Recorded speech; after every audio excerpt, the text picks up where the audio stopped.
There are lots of different ways to draw a sun. I'm going to show you a few and I'm going to go really fast. But it's just to give you an idea that there isn't one way to draw a sun. There's lots of different ways. You can give your sun lots of personality by making different faces on it as well. Even though we saw lots of different ways to create suns, I'm going to slow this down and you can follow along with me, or you can, of course, change it to look like one of the other suns or one that you make up on your own. No matter what sun we are creating, we are going to start out with a circle in the center. It's actually a pretty big circle. It's probably going to be a little bit bigger than your hand. Then, one way to do this is to make triangles. So triangle going up, triangle going down, triangle going to the side, and how about the other side? We can just continue to add those triangles in between until our sun is all filled up. Maybe that's good enough right there. But if you want to go one step farther, make some more triangles in between the first ones you made.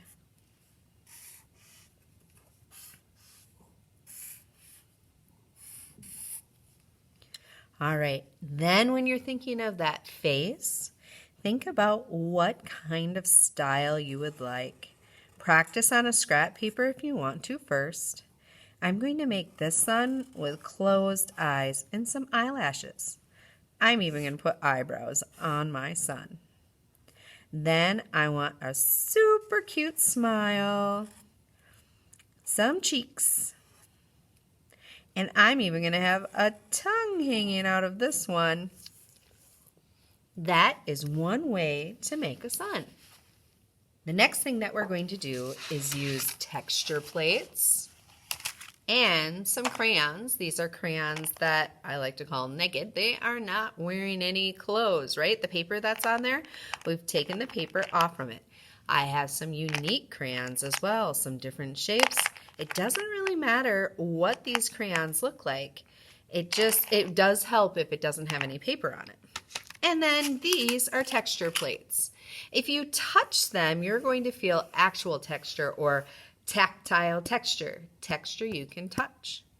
But we're going to make visual texture with them by placing them underneath. So here's one of my texture plates.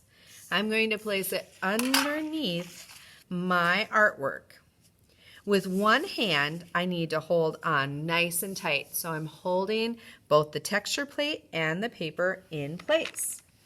With my other hand, I'm using one of those crayons and I'm going to rub across the top.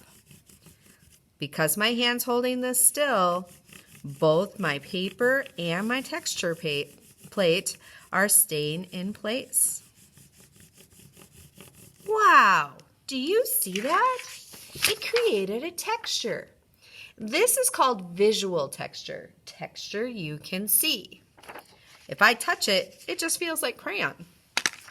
But this is called actual texture or tactile texture, texture you can touch. You will fill your entire sun using lots of different texture plates. You can also use many different colors.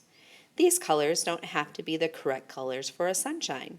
You can invent your own sunshine using visual texture and lots of different crayons.